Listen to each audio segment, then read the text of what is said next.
Komið sæl. Það var víða úrkoma á landinu í dag á öllu formi. Það er rigning með köflum hér í þessu dragi vestan til landinu en svona meiri svona él hérna austan til.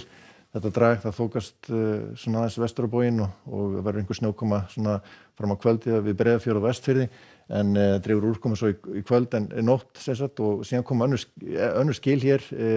kuldaskil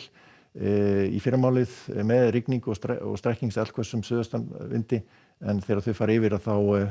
breytist það fljótt í snjókomu og kólnar og síðan taka við éljabakkar hér seint á morgun vestan til landinu. Við sjáum hitasviðinu það var svona svalt á landinu víða vægt frost norðaustan til en svona yfirleitt frostlaust hérna sunnan og vestanlands. Við sjáum svo að það kemur svo dökkblár litur strax þegar skilin fara yfir á morgun og kólnar snarlega. Við sjáum þetta betur í nærmynd hér.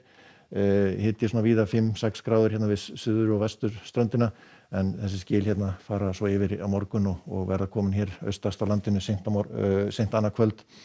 og þá verður hitinn nálægt frostmarki. Og sjáum skilin hér í fyrramálið, þau verða komin inn á Reykjanesið og vestast á Snæfellsnesi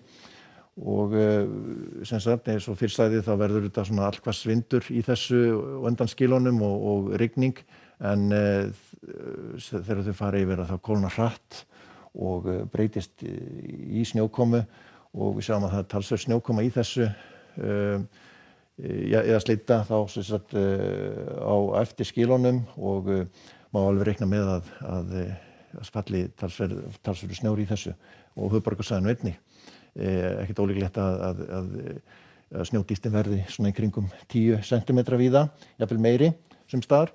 en við sjáum hérna hitatölurnar eru dottnar niður við frostmark en sem sagt það verður svona dálítil rigning hér lengst af á Suðausturlandi fyrirpartinn en úrkomulítið og bjart nokkuð hérna norðaustan til. En skilin verður það komin yfir austanvert landið hérna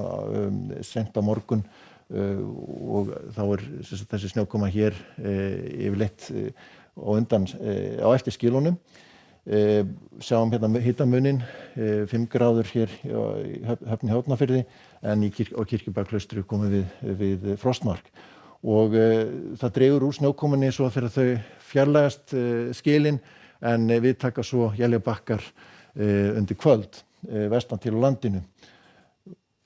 og strekkingsvindur, suðvestanvindur og en síðan á sunnudaginn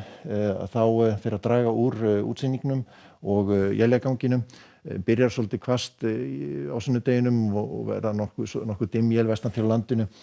en yfirleitt bjart hérna austan til á landinu og sem sagt það dregur sem sagt úr þessu en það koma svo önnur skil seint á sunnudeginum inn á landið með slydduða rigningu og þetta fer nú tiltölulega fljótt yfir, það gæti orðið svolítið hvasst í þessum skilum en miðjan dag á mánudeginu þá verða þau komin yfir meira og minna og aftur farið að kólna víða snjókomi eða él á landinu þá síst hérna suðvestan til á landinu og síðan á þriðjudaginn þá verður smá lægð hér að hringsóla sem sagt vestan við landið með éljabökkum eða snjókomu en sæmilegasta veður hérna á kalt austan til. En í Evrópu þá eru vetrarveður hér í Noregi, snjókoma víða þar, heldur skárra í Svíþjóð en kalt í veðri, él í Helsinki en það er hæðarsvæði sem að ræður ríkjum hér austast í álfunni og ágætis veður og þar og bjart og jafnvel í Þýskalandi einnig en svona þungbúnara í Frakklandi og einhverju skúri þar og svo eru skil að koma inn hér á Íberíuskaga með rigningu og leiðinda veðri og jafnvel snjókomu svona til fjalla. En það eru sem sagt kuldaskil sem að þokast yfir landið á morgun og það verða snarpar breytingar þegar þau fara yfir og rigningin breytist fljótt í snjókomu og gæti nú kyngt niður snjó svona og eftir skilunum í einhver tíma í fyrramálið og fram á daginn. Látum þetta gott heiti bili verið sæl.